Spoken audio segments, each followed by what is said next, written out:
Backlog Brood 2451 asked, "Thank you for the video on whiteout travel. I was actually more curious as to the technique of navigating through a whiteout. How, like picking a bearing in the environment of a whiteout condition." That's what I'm going to show you. Backlog Brood 2451.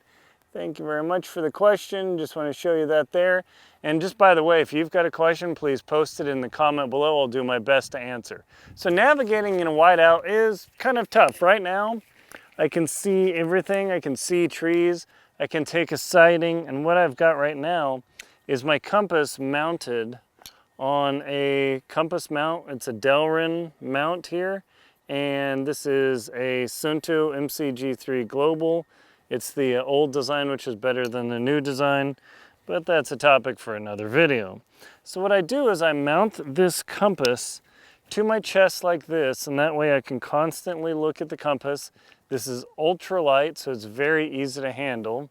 I'm going to put my glasses on, which I would normally have, but normally sometimes my glasses ride a little bit high on my face, and I can actually see my compass. So even though my eyes are actually protected from the sun and the blinding sky, if I glance down, I look down here, not up my nose, but down there, I can actually see my compass. Now, this does take a little bit of work, but what I do for navigation is I go out here and I begin my navigation process.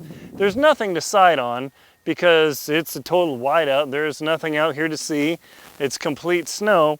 And what I do is I get my compass, I've got my bearing set, so wherever I'm going, and then I begin walking or skiing, and I step 15 steps, so let me back up a little bit more. Hopefully I don't run into a rattlesnake.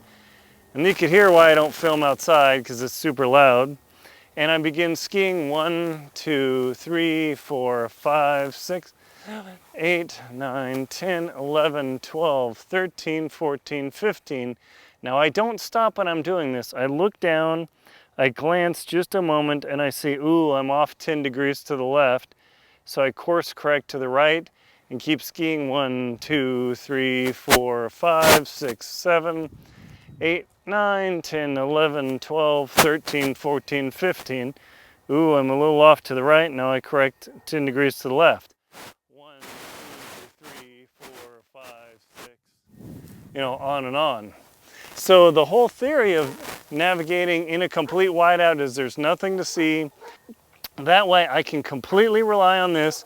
I can be completely blind. Like if you put this in front of my face and I started walking and I looked at my compass, I could literally navigate across a completely blind space because all I'm doing is glancing at my compass every 15 seconds.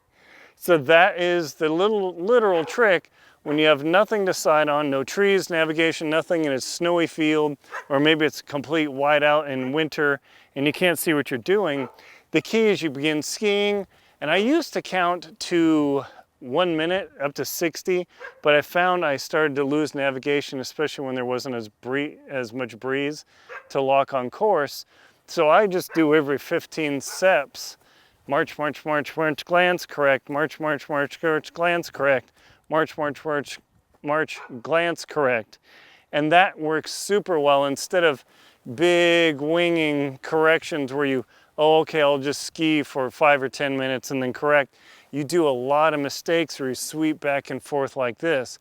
But instead, if you do it every 15 steps, it is incredibly accurate. So I've got my bearing set here. All right. And I'm going to take 7, 8, 11, 12, 13, 14, 15, 3, 4, up to 15, glance 15, glance 15. And that's how you do it. That is the easiest way to stay on course in a complete whiteout where you can see absolutely nothing, where you're totally blind, completely blank landscape, unlike this beautiful landscape here, and you can navigate totally blind. Now, that's the thing, is it's disorienting. So you gotta be able to ski and just glance down super quick. If you look down like this and you keep skiing and you look at your compass, I promise you're going to fall over. As highly disorienting with a complete whiteout landscape. You'll actually fall over. This happened to both Terry and me in our book, The Two Friends and a Polar Bear. He started skiing, he looked at his compass, and he literally fell over. So you cannot stare at that bad boy. Ski, ski, glance, correct, ski, ski, ski, glance, correct, ski, ski, glance, correct. And that is how you navigate in a whiteout, just like that. Granted, I'd prefer to be filming this in a real whiteout, but I'm not in the middle of the Greenland at the moment, as you can see. Thank you very much for watching. Please check out my book, Two Friends and a Polar Bear, talking about that. Antarctic Tears talks about whiteout navigation, and my book, The Motivated Amateur's Guide to Winter Camping, also talks about navigating in whiteout. Thank you very much. Please like, comment, and subscribe.